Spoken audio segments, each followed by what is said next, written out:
অভিনেত্রী দিদি নম্বর 1 বলে লোকে একটু ভিড় করে দেখতে গেছিল।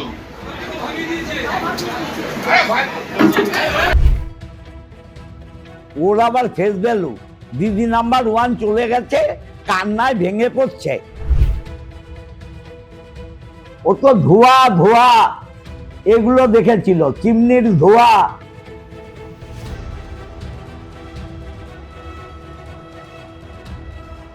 আর দেখেছিল টন টন জল। ভগবানের কি খেলা, পাপ করলে তো পাপের ফল দিতে হবে। দিদি নাম্বার 1 থেকে দুদিনের মধ্যে তাড়িয়ে দিয়েছে। তৃণমূলের অন্তরে এ কোন চিত্রনাট্য? দলের অধপতনের কারণ নাকি তারকা প্রার্থীরাই? রচনা বন্দ্যোপাধ্যায় প্রসঙ্গে এমনটাই মত তৃণমূল সাংসদ কল্যাণ বন্দ্যোপাধ্যায়, যদিও অনেকটাই দেরি হয়ে গেছে। তৃণমূলের অন্দরে এখন আসল নকলের খেলা, আর সেই খেলায় জমিয়ে দিয়েছেন রচনা বন্দ্যোপাধ্যায়। সোশ্যাল মাধ্যমে তার বক্তব্য এখন বেশ হিট। মমতা বন্দ্যোপাধ্যায় থেকে তৃণমূলের দুর্নীতি নিয়ে তিনি সরব। যে লকেট চট্টোপাধ্যায় রাজনীতির মঞ্চে এতদিন তার শত্রু ছিলেন, তার নামে গুণকীর্তনও করতে ব্যস্ত রচনা। অবশ্য মমতা বন্দ্যোপাধ্যায়ের হয়ে ঝোড়ো ব্যাটিং চালাচ্ছেন কল্যাণ বন্দ্যোপাধ্যায় থেকে অসিত মজুমদার, যার হিট শোয়ে খেলেছিলেন মমতা বন্দ্যোপাধ্যায়। এতদিন দিদি বলে মঞ্চে গদগদ বুলি আওড়েছিলেন তিনি, হঠাৎ কেন চটলেন? তবে কি ক্ষমতা যেতেই আসল রূপ বেরিয়ে এসেছে, নাকি তিনিও পরিস্থিতির শিকার?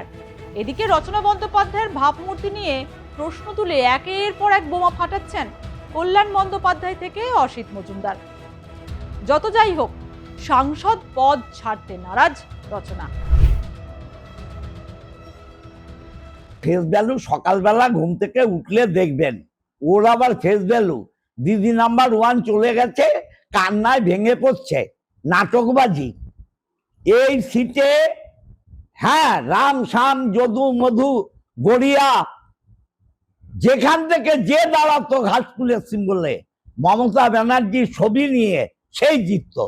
রচনা বলে না, যে দাঁড়াতো সেই জিতত।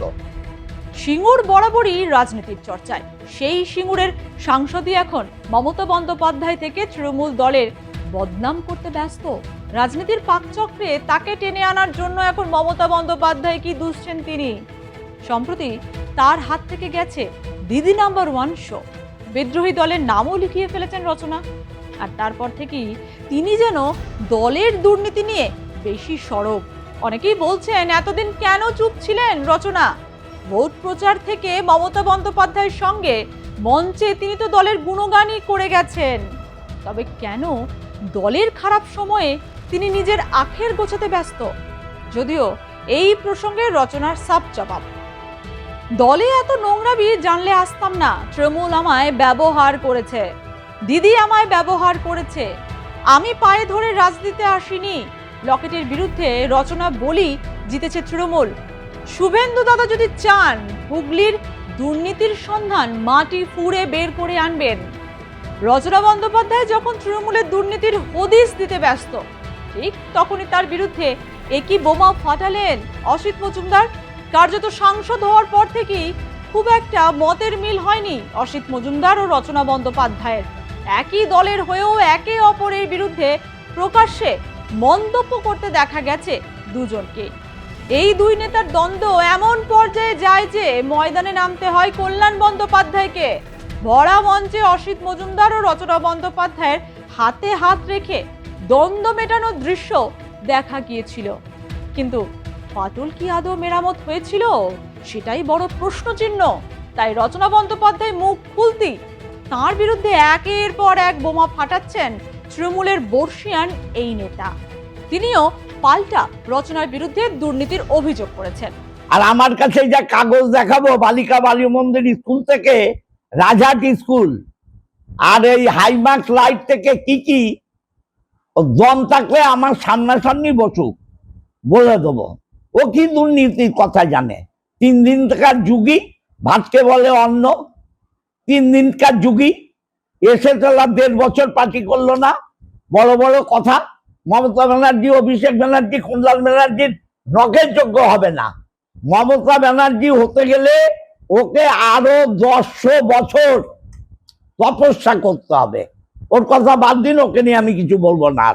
চুচুড়া বাণী মন্দির স্কুলে স্মার্ট ক্লাস তৈরি নিয়ে জোর দ্বন্দ্বের সূত্রপাত তৃণমূলের 2 জনপ্রতিনিধির। এই দ্বন্দ্ব গড়ায় অনেক দূর। অসিত মজুমদারের দাবি, হুগলি জেলায় বিশেষ করে চুচুড়ায় গোষ্ঠী দ্বন্দ্বের মূলে এই রচনা বন্দ্যোপাধ্যায়। শুনুন কি অভিযোগ করেছেন তিনি। ও আর ওর গাড়িতে ঘোড়া লোক এই দুজনে মিলে গোষ্ঠী দ্বন্দ্ব তৈরি করেছে। ওর গাড়িতে কে ঘোরে আপনারা জানেন। সেই এমপি, দ্বিতীয় নম্বর এমপি আর ও। প্রথম নম্বর এমপি রচনা, দ্বিতীয় নম্বর এমপি আর একজন। ও তো ধোঁয়া এগুলো দেখেছিল, চিমনির ধোঁয়া, আর দেখেছিল টন টন জল, কুইন্টাল জল, এইসব দেখেছিল। অতএব তখন মমতা ব্যানার্জি ভালো ছিল, ধোঁয়া উঠছিল, মমতা ব্যানার্জি ভালো ছিল। আর এখন ধোঁয়া উঠছে না, মমতা ব্যানার্জি খারাপ, চলে গেছে অন্য জায়গা ডাল ধরে ঝুলতে। দম থাকলে রিজাইন দিক। মমতা ব্যানার্জির সিম্বলকে অপমান করার অধিকার ওর নেই। আমজাম বেলপাতা নিয়ে দাঁড়াক, 1000 ভোট পাবে না, জান। শুধু চুচুড়ার প্রাক্তন বিধায়ক নন, কল্যাণ বন্দ্যোপাধ্যায়ও রচনা প্রসঙ্গে মুখ খুলেছেন। এক সংবাদ মাধ্যমকে দেওয়া সাক্ষাৎকারে তিনি রচনার বিরুদ্ধে স্বজন পোষণের অভিযোগ তুলেছেন। কল্যাণ বন্দ্যোপাধ্যায় বলেন, স্বামীর ঠিকাদারির জন্য বলতে এসেছিলেন, হয়নি বলে এত রাগ। এই যে এত কথা বলছেন, ওনার হাতে কটা সিনেমা আছে? মা কাকিমা রোল ছাড়া তো দেবে না কেউ। এতদিন লোকসভায় যা যা প্রশ্ন করেছেন সবই তো অভিষেকের অফিস থেকে করে দেওয়া। ওনার যা শিক্ষাগত যোগ্যতা, এত প্রশ্ন করার ক্ষমতা আছে নাকি? তারকারাই দলটাকে শেষ করে দিল। আমাদের অনেকে হঠাৎ করে বিপ্লবী হয়ে গেল।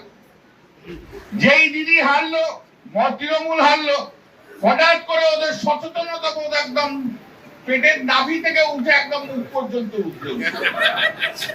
সে কি সচেতনতা বোধ বাবা? দৌড় কি 20 জন এমপি মিলে চলে গেল এনডিএর কাছে। শুধু কি তৃণমূলের জন্য জিতেছি? আমিও আমার জন্য আমি জিতেছি। বলি শুনুন, আপনার কোনো দাম নেই। অভিনেত্রী দিদি নম্বর 1 বলে লোকে একটু ভিড় করে দেখতে গেছিল, চলে গেল একদম। আর ভগবানের কি খেলা! পাপ করলে তো পাপের ফল দিতে হবে। দিদি নাম্বার 1 থেকে 2 দিনের মধ্যে তাড়িয়ে দিয়েছে। আবার তখন কি বলছে? বলছে ওরা এটিকেট জানে না, ওরা ভদ্রতা জানে না, 2 দিনের নোটিশে তাড়িয়ে দিয়েছে। তুমি কোন এটিকেটটা জানো? তুমি কোন ভদ্রতা জানো? তুমি তো বিশ্বাসঘাতক। কি রে, তোর বেশ র্যাশ হয়েছে দেখছি। হ্যাঁ রে, কি করবো বলতো, র্যাশগুলো কিছুতেই কমছে না। অনেক কিছু ইউজ করলাম, তবুও কমছে না। আমার মনে হয় তোকে কোনো একজন ভালো ডার্মাটোলজিস্টের কাছে দেখানো উচিত। তুই ঠিক বলেছিস, কিন্তু কোনো ভালো ডার্মাটোলজিস্ট থাকলে একটু সাজেস্ট কর না প্লিজ। এই তোর তো একবার র্যাশ হয়েছিল না? তুই কোথায় দেখিয়েছিলিস? তুই একবার গৌরীদেবী হসপিটালসে দেখাতে পারিস, ওখানে ভালো এক্সপিরিয়েন্স ডার্মাটোলজিস্ট আছে। আমারও সেম প্রবলেম হয়েছিল, এখন ওখানে ট্রিটমেন্ট নিয়ে আমি এখন ঠিক আছি।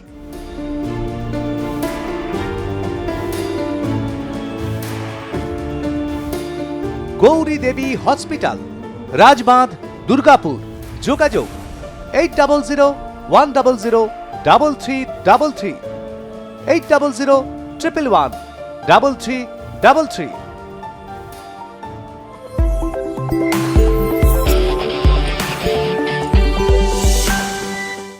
ঘাসফুলের অন্দরে কে দিদি নাম্বার 1 তা নিয়ে তো দ্বন্দ্ব এখন তুঙ্গে। একদিন তৃণমূল সুপ্রিমোর আশেপাশে যে তারকারা ভিড় করে থাকতো, তা এখন অনেকটাই হালকা হয়েছে। তবে কি তারকা প্রার্থী দাঁড় করি জেতাটাই সত্যি কাল হলো তৃণমূলের? তা না হলে যখন ঘোর দুঃসময় তখন সেই তারকারাই তো মুখ লুকাচ্ছেন। দিদির মুখে দলের কর্মীরাই সম্পদ কথাটা বারবার শোনা যেত, কিন্তু ভোট লড়াইয়ে তারকারাই হয়ে উঠতো বাজি জেতার মুখ। তাই হয়তো এখন ঘাসফুলের অন্দরে আসল নকলের লড়াই চরমে।